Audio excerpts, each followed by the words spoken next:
Hey guys, welcome to today's video, and today's video is one of my favorite ones to make. Mock draft time is here.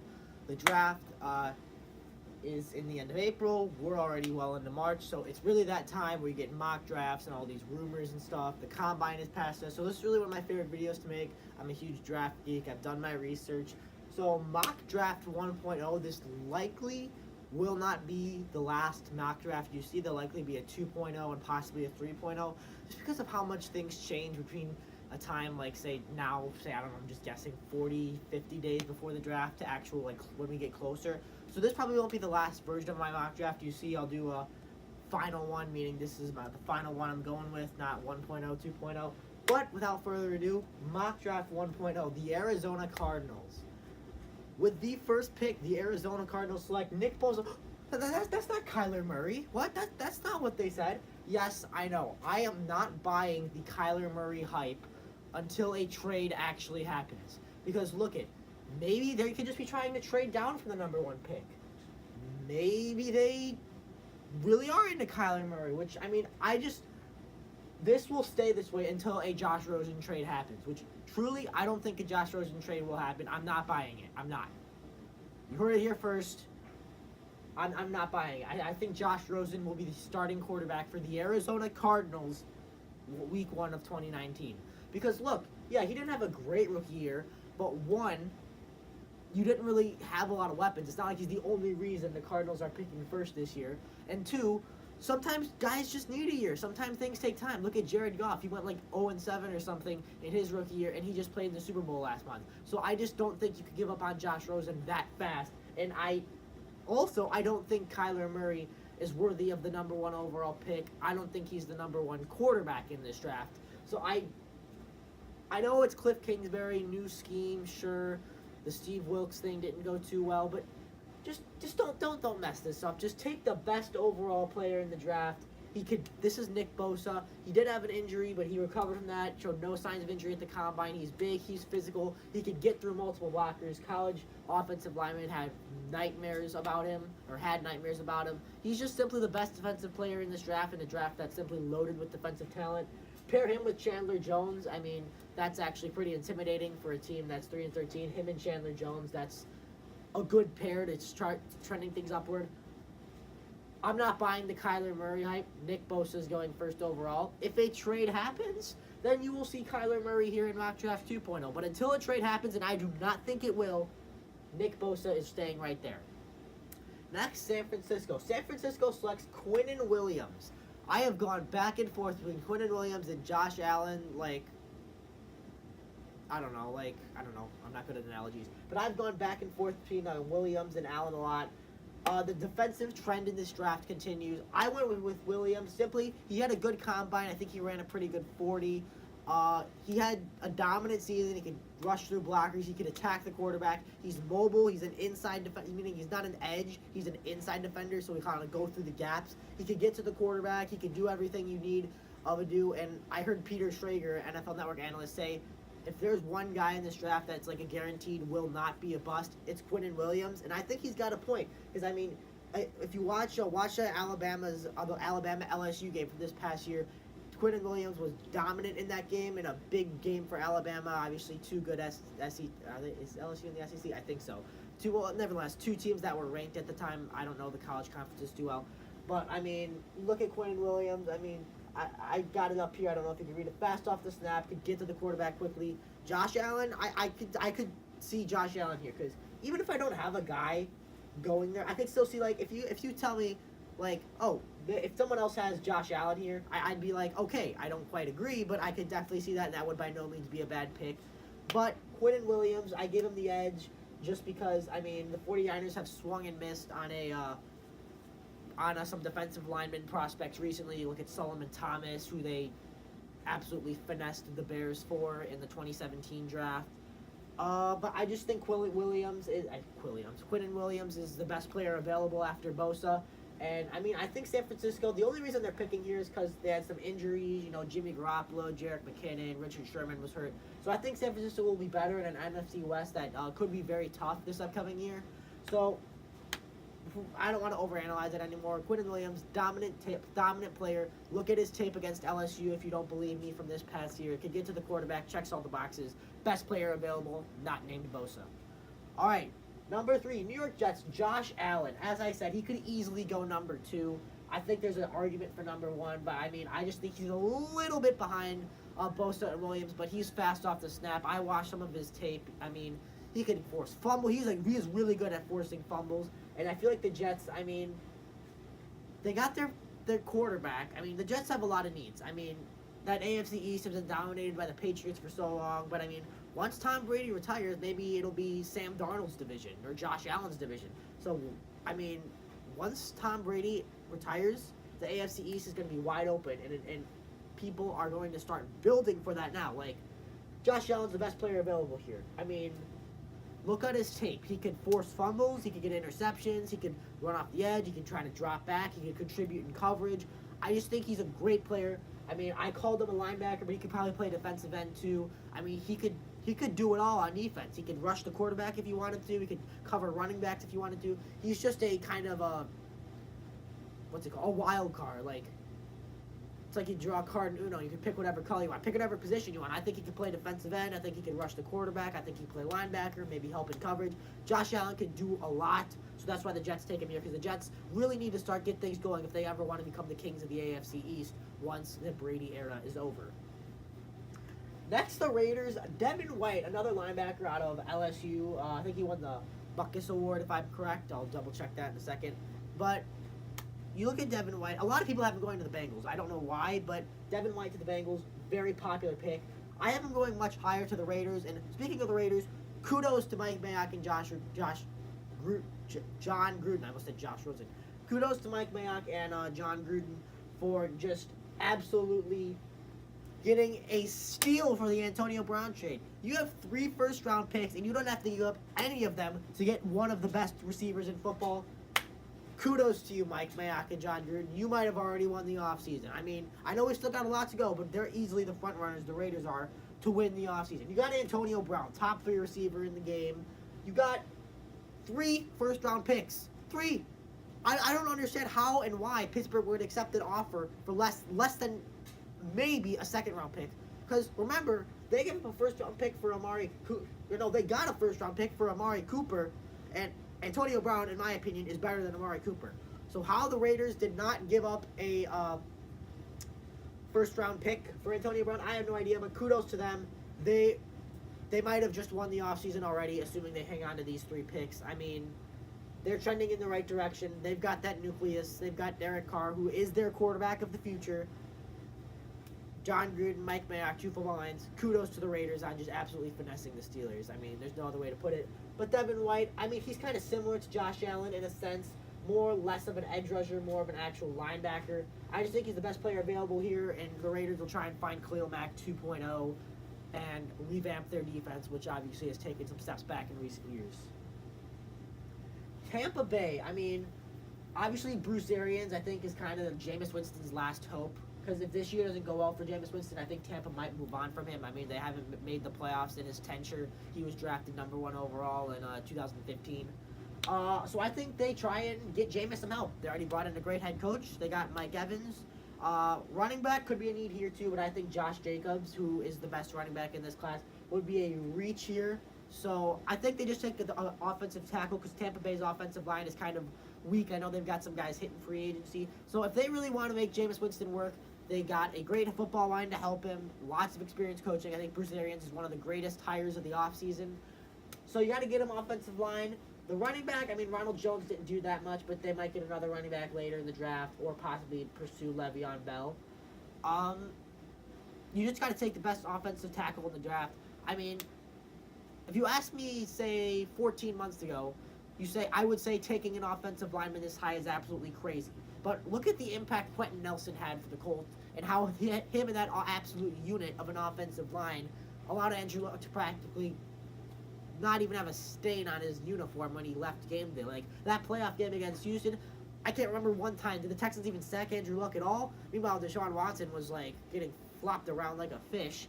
But, anywho, that's not the point here. The point is that offensive linemen can have a great impact on their quarterback success. because if a quarterback stays upright, odds are he stays healthy, odds are he has time to throw, odds are he hits his receivers, odds are he doesn't make mistakes. Tampa, this year's your last hope for Jameis Winston, or else you got to move on and find something else, because, I mean, he simply has not been consistent enough on and off the field to prove me that he's your franchise quarterback yet. This year's going to be a big year for Tampa Bay and Jameis Winston in particular. So, get him some help. New York Giants. The New York Giants take the best quarterback in this draft, Dwayne Haskins. He had a great year last year for, well, I guess it's last year, yeah, for Ohio State. I mean, the thing, is Dwayne Haskins a finished product? Absolutely not. Is he an ideal day one starter? No. But with proper veteran teaching, learning behind a veteran quarterback, good coaching, time on the sidelines, will he be a great quarterback? Yes. Giants GM Dave Gettleman has already kind of liked the idea. He stated he liked the idea of using what I call the Mahomes method. Draft a guy, sit him for a year, and then start him year 2. Look what Mahomes did. So I expect a lot of teams to try and follow similar models as we get into future years with quarterbacks. Because, I mean, look what the Chiefs did. They drafted Mahomes. He made one start in the last week of the season, meaningless game. Then, his sophomore season, I mean, literally the league MVP. I mean, so I don't know if Haskins will be as good. So I think the Giants keep Eli Manning, but let Dwayne Haskins learn from Eli. Because although Eli's declining, he's experienced, he's a leader, he's won Super Bowls. So I think Eli Manning will be a great mentor for Dwayne Haskins. And then ultimately, after the 2019 season, Eli Manning retires or leaves the Giants, or both, and Dwayne Haskins takes over in 2020. Best quarterback in the draft. I love how he's just my type of quarterback. I'm not the Giants GM, but he's just my type of quarterback. He's a pocket passer. He doesn't scramble around and get himself beat up, because guys like that don't often last well in the NFL. He's a smart player. He stays in the pocket. He knows his abilities. He's good with the short pass. I can see him and Saquon Barkley. He can dump it off to Saquon all day. He loved doing that at Ohio State, just taking the simple routes. But hey, if it works, why don't you do it? So, Dwayne Haskins, assuming Odell stays, you got Odell, Sterling Shepard, Saquon Barkley. I think that'd be a pretty good offense. So Dwayne Haskins, he's by no means a finished product, but remember his name once we get to 2020, because I think he will, with time, be a great quarterback in this league. Jets, another quarterback off the board, Drew Lock from Missouri. I was really impressed with him on tape, because I just look at him, he's got a cannon of an arm. He doesn't often make mistakes. I mean, he's not like Kyler Murray mobile, where he's like, blah, blah, blah, blah, blah, but he's more mobile than Dwayne Haskins. He's pretty much kind of your good mobile quarterback. He can run. He's kind of did a few QB sneaks. He's kind of an in-between mobility-wise of Dwayne Haskins and Kyler Murray, if that makes sense. His arm is incredible. He's got the athleticism. He's usually smart. And if you want a guy to try and throw Hail Marys a lot, if you want to run an air raid offense, kind of just go deep a lot, not so many dink and ducks, I think Drew Lock's your guy, because Drew Lock, I think he might have the best arm in this draft. He's another guy, ideal day one starter, but if you haven't learned behind a veteran quarterback for a while, who in this case will likely be Nick Foles, I think he's the second best quarterback in this draft, because I think he's built for the NFL. Kyler Murray is not built for the NFL, because Kyler Murray, yes, his height is an issue, but also his weight. So you look at Kyler Murray, I'll talk about him later. He runs around, and he's, oh my gosh, there's all this open space. Yeah, he just did run 40 yards straight. Like, that does not happen in the NFL. It doesn't happen. There's not huge open lanes in the middle of the field. The Red Sea does not part for you in the NFL. It's a whole different game. Kyler Murray will not be able to be the same in the NFL. Maybe his first year, but then teams will catch up to him. Sorry about that. But then maybe teams will catch up to him, and then Kyler Murray will have to change his game, or he's going to be out of the league real quick. I'm not trying to be a hater. This is just my opinion, because I don't think a quarterback like him will last long in the NFL. We've seen it before. I think he's a first-round prospect, but calling him the best quarterback in this draft and a person worthy of the overall #1 pick is just simply not right. But enough about Kyler Murray. We'll get to him when we get to him. Drew Lock from Missouri is the pick here. I mean, it kind of says it all here. He's a gunslinger. He can rifle it down the field. He can make any throw you need to throw. There's no throw that, like, you say, hey, do this. He can do it. He can do what you want him to do. I mean, he seems like a guy that, like Haskins, will get better with time. You put him behind Nick Foles, who has winning experience, Super Bowl MVP. I think Drew Lock will be the quarterback of the Jaguars at one point or another. And I skipped Detroit. Greedy Williams. You already know who Buffalo's taking. So Greedy Williams for Detroit. I mean, it's kind of the idea that Detroit needs defensive help. I know they got big play Slay back there. But then you also look at the idea and you say, well, you need more. I mean, Detroit, I could see them trying to get a weapon for Matt Stafford here, but I think they got to amp up the defense. Matt Patricia, defensive-minded guy. I think they just take the best corner in this draft right here. And then ultimately, I think that Greedy Williams, he's got the good size. He's kind of slim weight-wise, but I don't think that'll be an issue. He's athletic. I think he showed some nice things in college. I mean, Detroit needs defense, so I think they take the best corner available to pair with a big play Slay. Okay, now Buffalo, Jawan Taylor. I've seen a lot of DK Metcalf to the Bills mock draft, but I think the Bills, this pick's got to be offensive tackle or wide receiver because the Bills have actually silently had a very good defense for some time. You got to take an offensive tackle, protect your quarterback, Josh Allen. I think he did some great things. I know he was hurt, but I saw a lot of good things from him. So I think you got to protect Josh Allen. Jonah Williams is off the board, so take a guy who's a very close second to Jonah Williams when it comes to offensive tackle. I think he could be an instant starter. I think he's smooth enough to keep up with Josh Allen, who likes to move around a lot. So you get a mobile guy like Jawan Taylor who could move around enough for an offensive lineman and a quarterback that likes to run.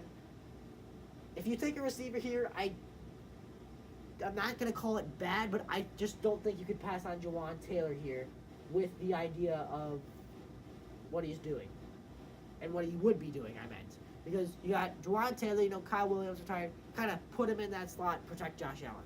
I'm going to have to start speeding him up here because, I just do because I'm taking too long. Oh, that's Detroit again because I messed up my order. Alright, DeAndre Baker's the pick for Denver. With Drew Lock off the board, who I've heard John Elway likes. Denver needs a guy. They've got some guys hitting free agency, I know. But you look, ever since, you go back to the good old days for them when they were in Super Bowl 50, you got Malik Jackson, DeMarcus Ware, who retired, what's his name? Aqib Talib, who just played with the Rams in the Super Bowl. So I think you got to take DeAndre Baker here, kind of try and revamp that defense. I think this or defensive line is the pick, and I'm only going with a cornerback because they just took Bradley Chubb last year, and you got him and Von Miller. So I think DeAndre Baker's the right pick here for Denver. You got Vic Fangio, a defensive-minded head coach, so I think Denver will certainly stay on the defensive side of the ball with this first-round pick. Ed Oliver's the pick for the Bengals. I still think the Bengals are going to go with Andy Dalton. Ed Oliver, he's speed and power, fast at the point of attack. It says it all up there. Great defender. I heard that he's maybe I heard some reports that he was a bad guy in the locker room or something. I don't know about that. But, Bengals, they're just not good enough. I don't think they're good enough. I think on offense, you got to get some weapons. John Ross hasn't performed well. Tyler Eifert's hurt. Their running backs have kind of been up and down. So I think since he just takes one of the best players available here, takes Ed Oliver, revamp that defense, and hopefully try and get back to a playoff team under new coach Zach Taylor. Green Bay takes Cody Ford because Aaron Rodgers just simply cannot do it all himself. He lost Jordy Nelson. He lost Jeff Janis. I think you got to protect Aaron Rodgers because, I think he's still got a little bit left in the tank, but, it cannot hurt to protect him. So the Packers take the best offensive lineman available. He's a thick blocker. He's got good size for the next level. I think he's the guy. I think this or defensive end has to be the pick. I'm going with this because you got to keep Aaron Rodgers upright. You got to keep him healthy. Because I think if Aaron Rodgers has one more significant injury, he could really start to go downhill. It's not what I want to happen, but it's what could happen. Next, you got Clelin Ferrell out of Clemson. I like Clelin Ferrell. I think he's a guy who can do it all. He's a guy who's does everything you could ask him to do. He can force fumbles. He can get to the quarterback. I remember watching him in the the semifinal against Notre Dame. He simply just did it all for that football team. There was one play I remember he busted through the line, got a sack and forced fumble all on his own. He's simply a defensive playmaker, and I think Miami needs that.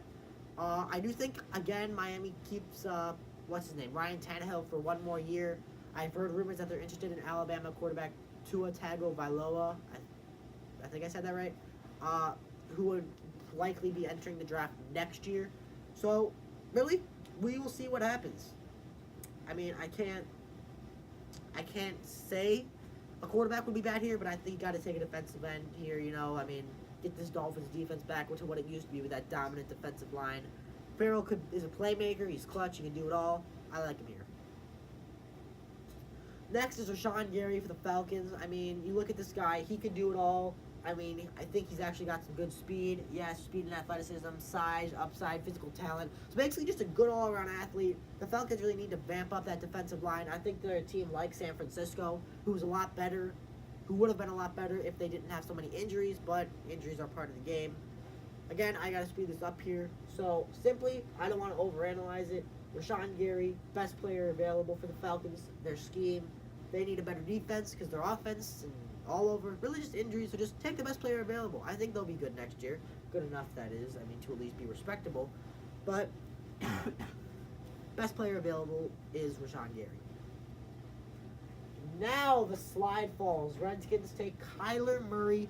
I know they traded for Case Keenum, but I think Kyler Murray really is going to have to warm up to the NFL game. I told you he has to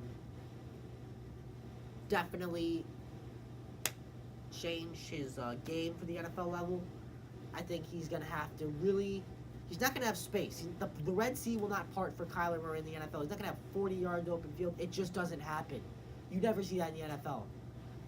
For my pro comp for him, he kind of reminds me of Deshaun Watson in the sense that sometimes he dances around in the pocket and somehow miraculously finds time to make a play or get a big run downfield. But then sometimes it's like he just dances around there too long and then gets sacked. And then it's like, why didn't you throw it away? Or why didn't you just dump it off to your running back? So really, Kyler Murray, I don't think he's as good as he seems.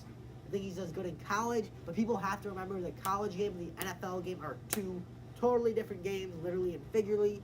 Kyler Murray will either A, have to change his game a little bit, become a little bit more of a pocket passer, or B, simply just not be a long-term starting quarterback in the NFL. In my opinion, the choice is his, but one of those has to happen for him.